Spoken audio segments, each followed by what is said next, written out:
Hello, this is Robert Rickover at Body Learning, and today my guest is Karen Kruger, who is an Alexander Technique teacher in Midtown Manhattan.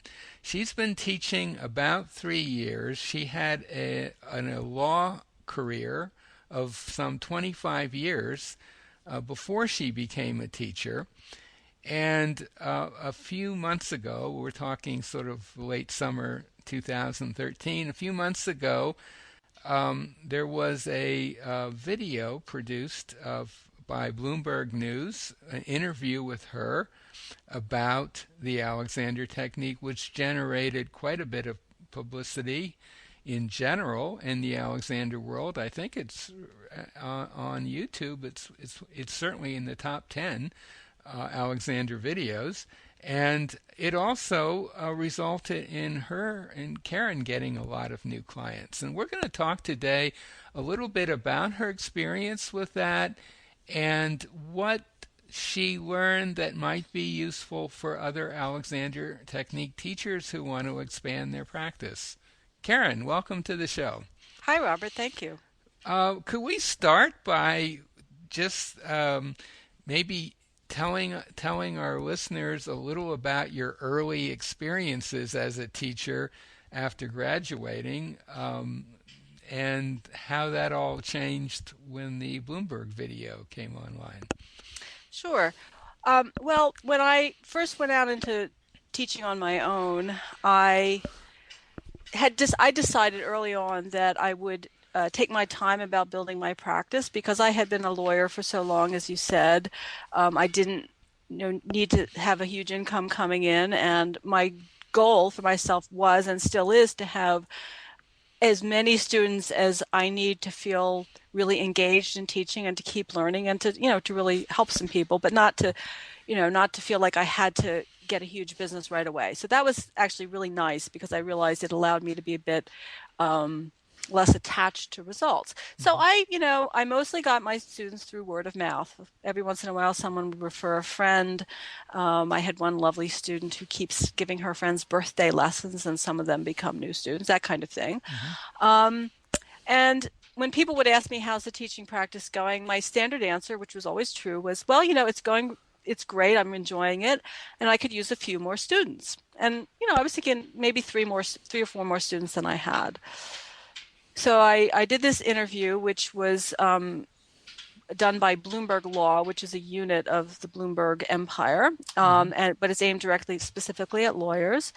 And within 48 hours of that going out on the internet, I had something like 10 inquiries, which was, overwhelming to me, actually. I had no idea it would be so quick a response. And then I continue steadily to get inquiries from people who specifically say, oh, I saw your Bloomberg interview and I'm really interested. So it made a big change in my number of students. So even though it's now, as we're talking, late August and a kind of a slow time, I'm still, I have more students than I had before. And my answer to, how's it going is, I really have a good number of students. I'm very happy with it. Yeah, and we'll put a link to that interview by the podcast. It is on YouTube, and it is an extremely well done interview on many levels. I mean, it's professionally produced, and the interviewer asked really good questions.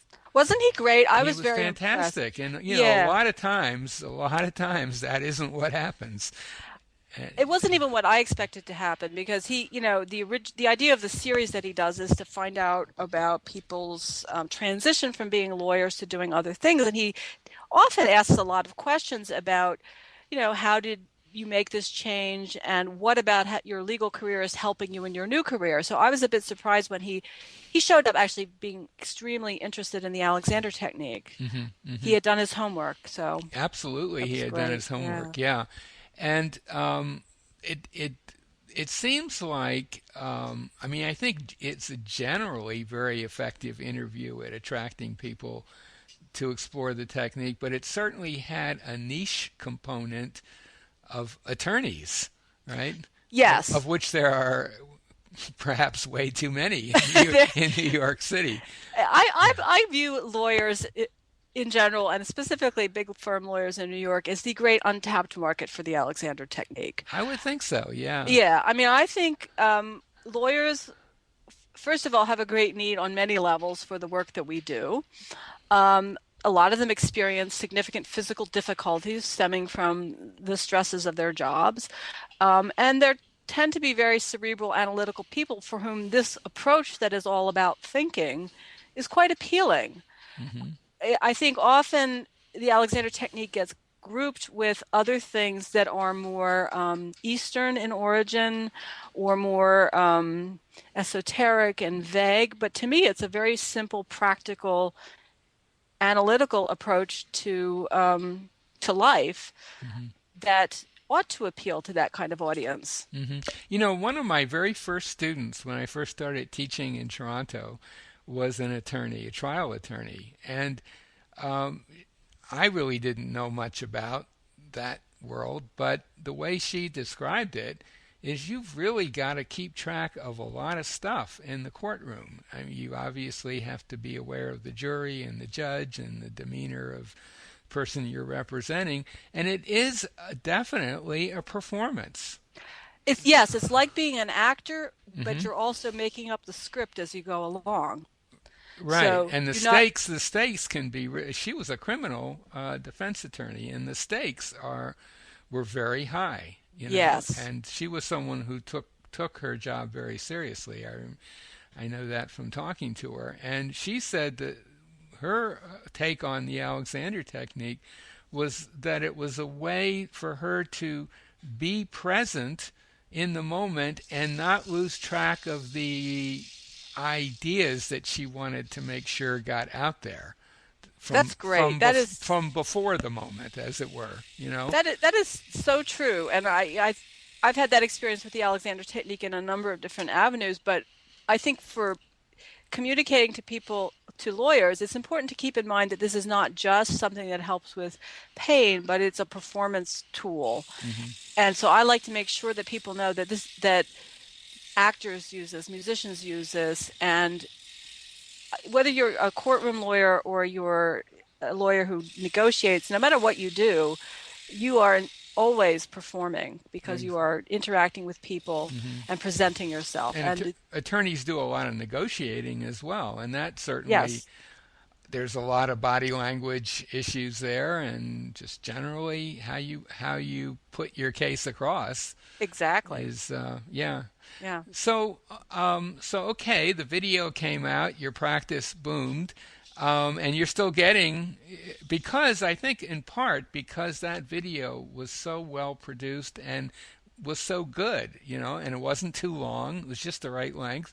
It is out there on YouTube. It periodically gets reposted on Facebook and Twitter and so forth. So it's got a life of its own now. And Apparently oh so. yeah, I think 10 years from now you will probably still be hearing from it. But so as a result, and I think you told me earlier before our conversation that that interview was a kind of a surprise to you, right? You had not gone Yes. out and solicited it. It just dropped into your lap, so to speak. Not quite, Not but quite. I think it would be interesting for people to know that it came from a seed that was planted a long time ago. And one thing that I learned about marketing, even when I was a lawyer, when I didn't do a lot of marketing because I worked for a big firm, but even then I realized that the connections you make with people where you make them aware of something you have to offer as in the way of a service don't always immediately result Hmm. in Hmm. business, but sometimes quite a long time later they come back. So even though you might feel that an outreach effort you make didn't get you anywhere, you never know when it's going to help. And that in this particular case, it all started when, probably 10 years ago, a man named David Latt was a summer associate at my law firm, and I was one of the people who entertained him. We had this, boondoggle thing where you take a summer associate out to dinner and a show. So we did that. Right. So then some years later, David Latt became a blogger, and he started this extremely successful, popular blog called Above the Law, which is basically a magazine about the legal business. Uh huh. And when I was making my transition, when I was starting my training program, a colleague of ours, someone who'd worked at the same firm said, "Oh, you should get in touch with David Latt. He always likes to write about lawyers who are doing interesting things." So David Latt and I exchanged a few friendly emails. And he said, "Oh, yeah, yeah, that's very interesting." And then I never heard from him. Mm-hmm. So then this spring, I got an email from Spencer Mazik, the interviewer at Uh-huh. Bloomberg, saying, "David Latt says you might be a good subject for my show. Would you like to do an interview?" Uh-huh. Uh-huh. Oh, And I that's have a to great story. Yeah, and I have to say my first reaction to that email was, "Oh my God, I can't go on TV. You know, I've never done anything like that. I was actually kind of scared of the idea of being interviewed on TV." So I said, what the heck? How Yeah. bad could it be, right? So, and of course, Bloomberg is this huge empire, and it's very professional, and they made me feel extremely comfortable from the minute I walked in the door until I left, and the whole experience was really fun. Mm-hmm. And even then, I was thinking, well, this is nice. What I really hoped for that interview was so that the next time I saw a lawyer that I hadn't seen for a while and told him what I was doing, he wouldn't say, "What's the alley?" Right, right. So I didn't even kind of naively think about it bringing me students. Right. Well, and it did. And not just you, I would imagine that it's brought a number of teachers around the world, students, I hope because, so. well, and that, just the nature of the internet, a video like that is out there forever. And as I said, it's I think it's in the top 10 YouTube videos on the Alexander Technique, might even be the top five. So it's constantly being viewed. So what do you what do you think for an Alexander Technique teacher listening to this? What did you learn from this experience beyond what you've already talked about that might be helpful for them?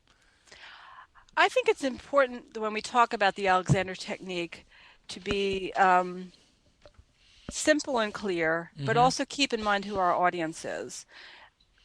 It's I think it's certainly much easier for me to connect with an audience of lawyers than it is for me to connect with an audience of dancers because I just know a lot more about lawyers and what it's like to live that life, and my background and personality match up with theirs. Mm-hmm. So I think it's also, I mean, I think this idea of marketing to a niche is a good one. It doesn't mean you have to limit yourself to Mm-hmm. one niche, but I think knowing your audience and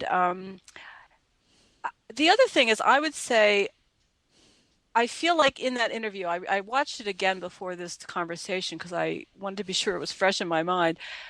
One thing I was happy that I accomplished was that I think I talked about the basic ideas of the Alexander technique, but I didn't really use a lot of the jargon that we use Mm-hmm. when we teach. Now, lawyers are very familiar with jargon. One of the great things about working with a lawyer as a student is you can say, okay, we have this thing called inhibition. Now, you may think you know what that means, but for purposes of the lesson, it means X. Mm-hmm. And they'll totally accept that. They have no problem with that. Mm-hmm. Because they're always writing documents where they define their terms and they use them in very specific ways. Mm-hmm. So but I didn't need to say inhibition. I just talked about taking a little time. And I think that that was useful because it um, gave the idea that this is kind of a simple set of concepts and not some mysterious, cult-like thing, which is Mm-hmm. often what I have to overcome. People don't know what it is, so they kind of think it's something really woo-woo. Mm-hmm. And to Mm-hmm. connect with this kind of audience, I think you need to make it concrete. You need to say, you know, this isn't mysterious. Right. I mean, I would say from my sort of view window onto Alexander Technique teacher marketing is largely through the web and particularly teachers' websites. And an awful lot of teachers have not, um, I don't think, have thought through who it is that might come to them for lessons. That is, they haven't thought through a way of explaining what they do in very simple language that anyone could understand. Yeah, I don't think it's necessary to explain everything. I think that's a trap that it's easy to fall into because Mm-hmm. if you've dedicated all this time as you and I have to training, you really love this thing, and there's so many implications, and it becomes such a big part of your life that you almost want to there's this fear of misrepresenting it by not telling everyone the whole beautiful wonderfulness of it all, right? Right. And Yes. so, and I also got comments, every once in a while people will challenge something like, oh, you talked about posture. Well, we shouldn't talk about posture because people have the wrong idea about what good posture is. Mm. And I don't think that really matters. I mean, you did an interview with Lindsay Newitter Hmm. recently in which you talked a lot about that. And I think that, so what if people have the wrong idea of posture? If they want to improve their posture and they come to me for a lesson, it's pretty easy to explain to them that I'm going to teach them a whole different way of thinking about posture. Absolutely, yeah. And I think part of the problem for some Alexander Technique teachers is that you're immersed in this training course environment for 3 years where you're around other teachers or teacher trainees, and everyone there knows how wonderful the Alexander Technique is and all the benefits. And it kind of goes without saying. And then suddenly you're out there in the real world where most people have never heard of it, and it's, I think, a little tricky for new teachers to get their mind around the fact that they're going to have to explain it and talk about it in ways that they probably aren't used to. They have a totally different audience than the group they're used to hanging out with for 3 years. Right. And I think I've always found it useful to kind of hark back to how I got into it in the first place. Hmm. Because that's at least one reason, that was me knowing nothing about the Alexander Technique and finding it and seeking it out. So if I can kind of put myself back in that mindset, that's helpful for at least one potential audience. Hmm. Hmm. I think it gets a little bit trickier when you need to then think about talking to people who aren't starting where you started from. So, for example, if you're someone who discovered the technique when you went to drama school, Hmm. it'll be easy to talk to actors about it, but it might not be so easy to talk to other people about it. Right. So you have to learn, or you have to um, practice on your friends, for example, or so Right. And on. I think also just not let the fear of not being totally complete and accurate stop you from trying. Yeah, absolutely. Because when you talk to people, and it's also kind of it's a conversation, hopefully, not a lecture. So, if somebody asks you at a party what it is, I find it useful to try to think, what do I know about this person that they might make them relate to this? So it's not always the same thing. Hmm. Hmm. Anything else you want to talk about from your recent experiences that might be of interest to Alexander teachers? I just want to reiterate my passion in life is making sure that people in the business world and in the law firm world know that the Alexander Technique exists and that it's a useful tool for them. Hmm. Encourage people to think about that as a market. I Hmm. think the two greatest issues we face as teachers are you have people who have plenty of time but no money to pay for lessons, and people who have plenty of money to pay for lessons but no time. Hmm. And That is lawyers that don't, is the dichotomy out there, isn't it? right? So lawyers Yeah. fall into the latter category. So Right. the thing with them is to persuade them that it's worth taking a little time out of their schedule. And one of the things I've done that's also contributed a lot is to take a space in Midtown Manhattan, which is where Hmm. they all work. Right. Right. And it's actually made a huge difference. And when I started, I was teaching closer to home on 14th Street, Uh-huh. and people will not take the time to get on the subway for 15 minutes and go to 14th Street, but they will come 3 blocks from their office. So I don't know if this is true elsewhere in the country, but certainly in New York, having a location that's convenient for your target audience, I think is important. Hmm. Hmm. Well, this might be a good place to bring our conversation to an end. My guest has been Karen Kruger, an Alexander Technique teacher in Manhattan. We'll put a link to the Bloomberg video, which is on YouTube. We'll put a link to that by the interview. I recommend anyone who hasn't seen it to watch it, and it's a great marketing tool for anyone can use for their own practice. Yeah. And Karen, thanks so much for being on the show. You're welcome, Robert. Thanks for having me.